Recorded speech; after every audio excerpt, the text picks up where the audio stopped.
Sunday, Monday, happy days. Tuesday, Wednesday, happy days. Thursday, Friday, happy days. The weekend comes, my cycle hums, ready to race to you. These days are happy days. These days are share them with me. Goodbye, grey sky, hello blue. There's nothing can hold. Okay, welcome to the review of round 17 and the preview of our last home and away match. Keith Anderson from the Warragul Jurong Gazette and Chris Zemillas, the General Manager of the Gippsland League. Keith, we had a fairly interesting round 17. Maffra ended up beating Wonthaggi and sort of setting themselves up. So, yeah, you want to just quickly go through round 17? We've got Bairnsdale Warragul. Yeah, I was a bit worried for a while there. I thought you'd taken over General Manager of Melbourne and give him a... Oh, look, I've got to support a struggling club. I'm supporting a struggling club. Round 17, Maffra beating Wonthaggi, which was a really crucial game to who gets the double chance. If Traralgon didn't get over Morwell, which finished up they didn't, so double chances there for Maffra to lose this week at Warragul. If they win, that's theirs. And when you really look at it, Traralgon probably doesn't deserve a double chance. They've had 8 games against the other finalists. They've only won 1, which was against Wonthaggi in round 11. So Maffra looks as if they'll get the double chance, barring major upset at Warragul this week. But interesting game. Wonthaggi, certainly, I think 3/4 time they had 3 goals 12 and Maffra had 6 goals 2. And poor conversion rate has really been an Achilles heel for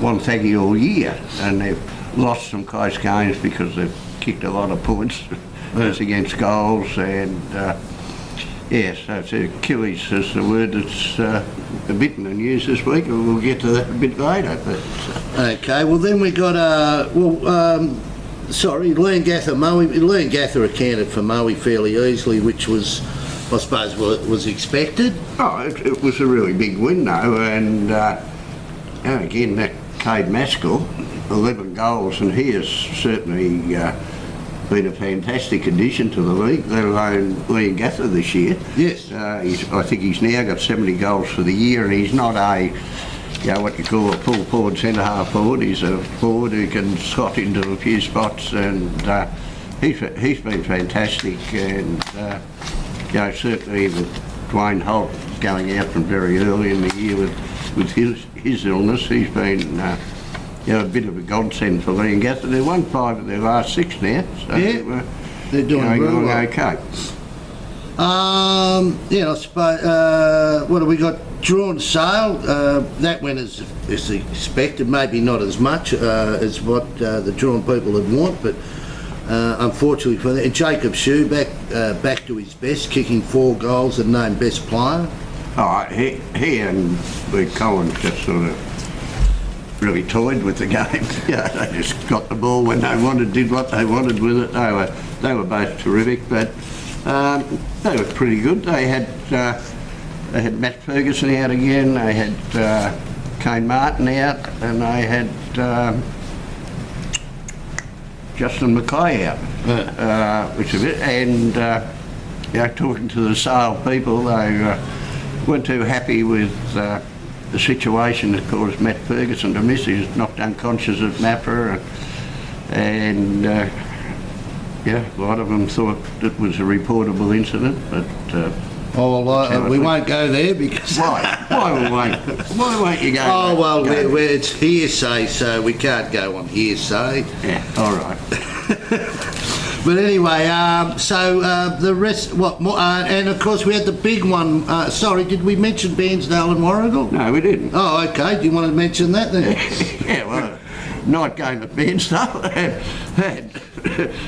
We'll go into a bit more hearsay there. Bairnsdale got over the line by 3 goals in what was a pretty competitive match that had a melee as the players came off for half time.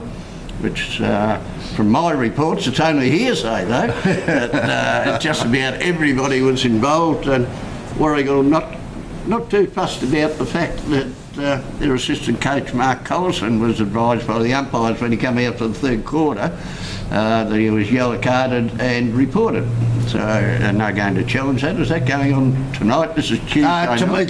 Tomorrow night's that hearing. Wednesday night, Yes. is it? Yeah, so they weren't all that fussed about that either, you know.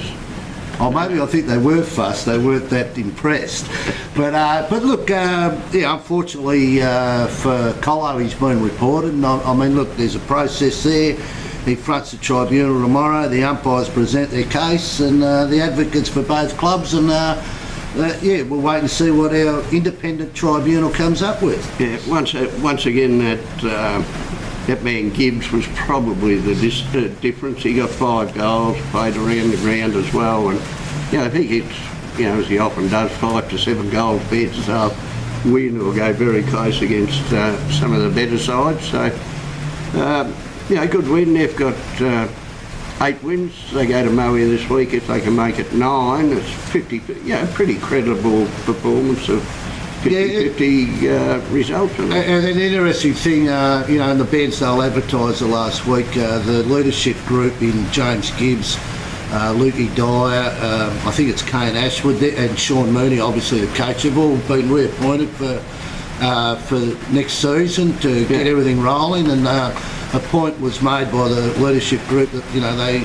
want to be ready and get set, and the off season now is very important, and keep these young fellas going. So that's really good news for Bairnsdale, and very good stabilisation by the committee. Oh, it's fantastic news, and they're not far off being a really good side. Yeah.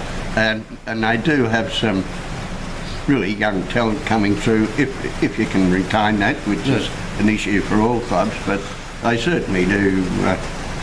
They certainly do look to be building well, and yeah, well, that's great news. And I think Sean Mooney's been terrific at club level and a wider level.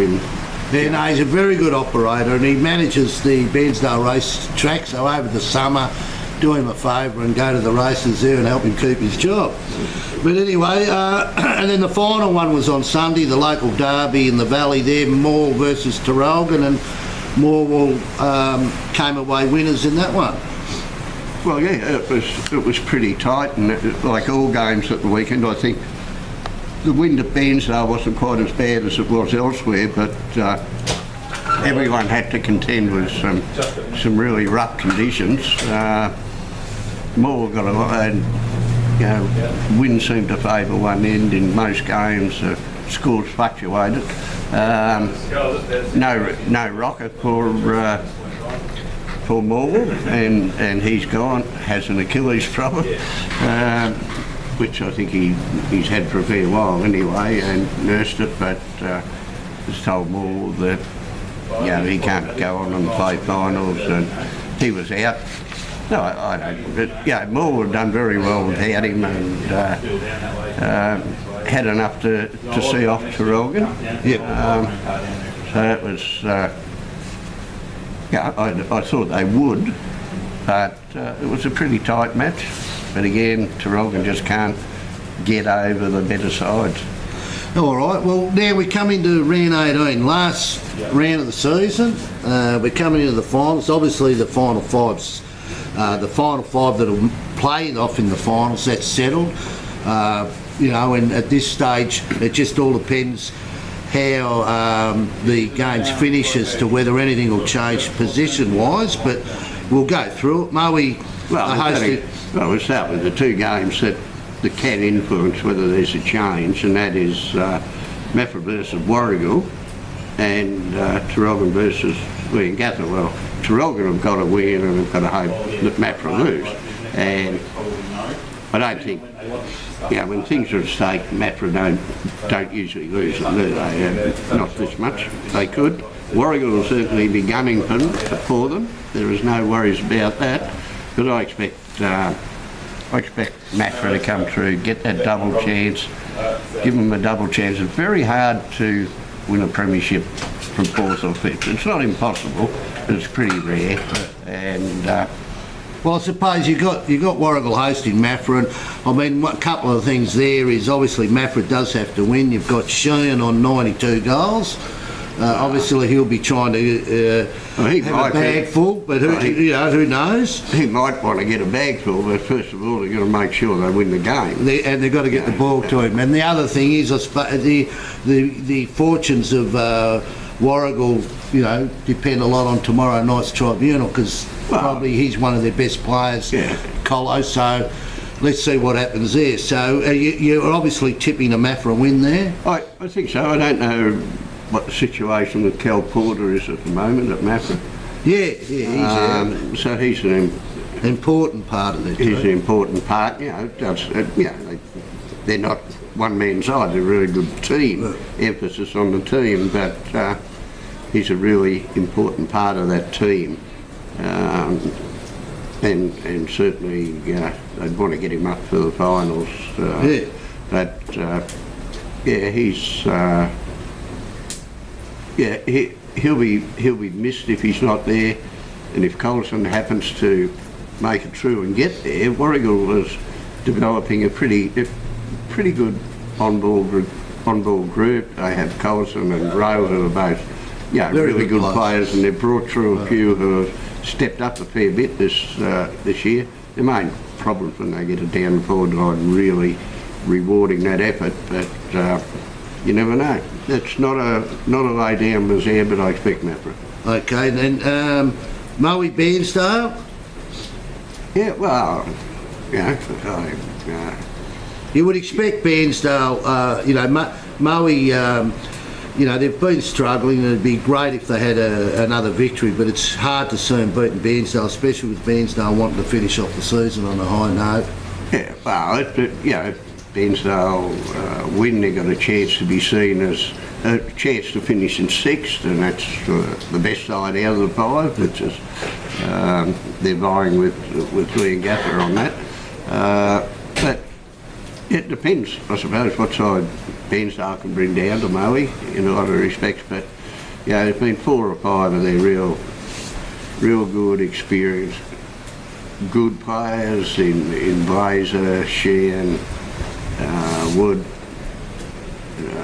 Morrow and Ainsworth, who have sort of carried them through this year. They're terrific players. They've stuck it in well, but the club just hasn't got that depth to go on. I expect Bairnsdale to win. I'll tip them.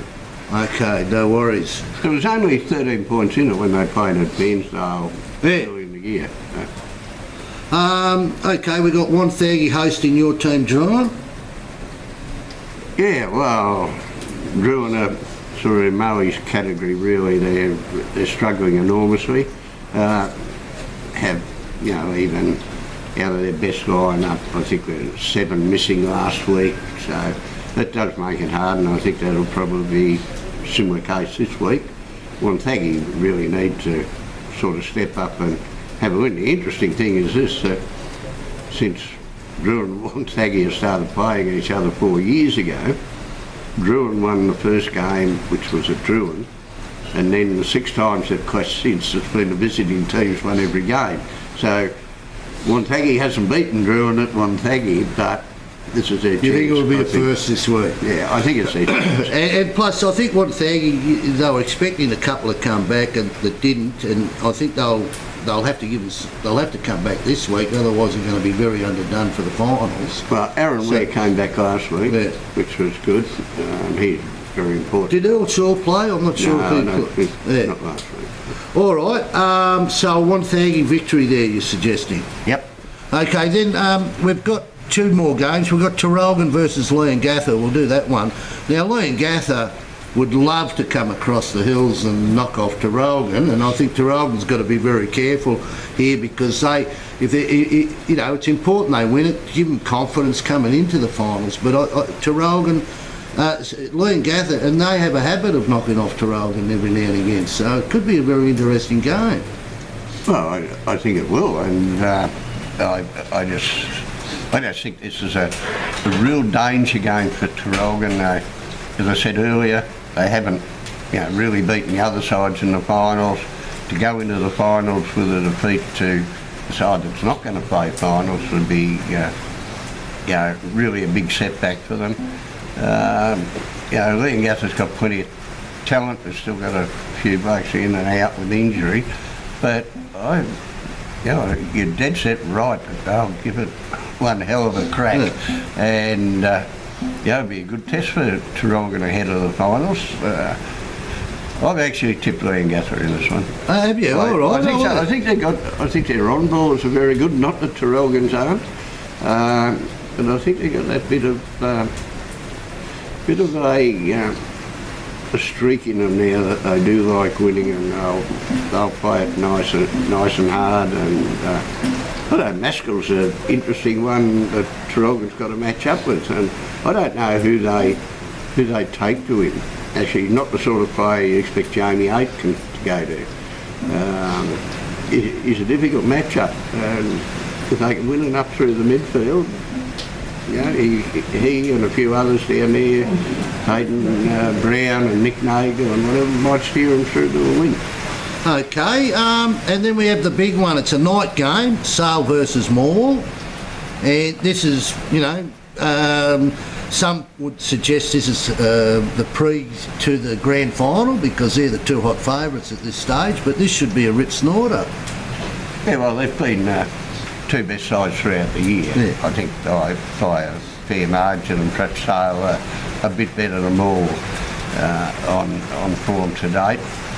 Interesting. It'll be interesting how the teams approach the game, or how the clubs approach the game. Morwell have got a match the next week, and I think if anybody's got a few little niggles, they might tend to say, well, we'll look after them. Whereas Sale's in the opposite category, they've got a week off, and when you take both like Ferguson, McLeay and Martin, who didn't play last week, you wouldn't want them going into a second semi-final not having played for 3 weeks. Yeah, that's 3 right. weeks it'll be. Yeah. The other interesting thing that I find with this is it could be the third time they play each other in 5 weeks. Yeah. They'll be starting to get horribly sick of each other. But I think Morwell really, they were pretty average from my understanding in their first effort against Sale, and really need to, if not win, put up a very, very good contest to go into the finals. With some confidence against them. Yeah. No, I agree with you there, because I think, from memory, when they met the first time, they were both unbeaten, weren't they? 8 games each, I think. From memory, I'm trying to... The memory shot a bit, then Mark Morwell had a couple... They weren't at that. Sale had lost. They'd lost to Mafra. Yeah. All right. I'll go for Sale. It's at home. I don't really care if the tip doesn't come off, but I think Sale at home, the fact that they want to have a good hit out before a week's rest, might just get them across the line. Yeah, no, I think Sale will win, but I'm sure that Morwell, they'll have to put up especially with the last game, because last time they met, and they don't want to go into the into the finals having lost both. So they'll be throwing everything at Sale. But Sale at the moment look just such an accomplished side. Yeah, I think the other thing for Morwell, and despite what they may have thought, I don't think Rocker not going to be there is a real disadvantage to them, and that they can stabilise their side now. They don't have to change their system at all to accommodate him, which they would have had to do. And it's good. I think they're the two best sides going around, and it should be a great game. If the weather doesn't improve, it's going to be miserable at Sale on Saturday night. So. Well, they tell me the weather pattern changes just after Traralgon, and everyone says, from Sale especially, that it's always nice in Sale. But anyway, we're hoping it's a great game. And I lived there for a few years, and it's the coldest place I've ever been in. No, and I hear that when you left, they had a parade to see you off. But anyway, so that's it. Final home and away match. So that's it for us until next week when we're back to preview all the final, or the elimination and qualifying finals. So see you all next week.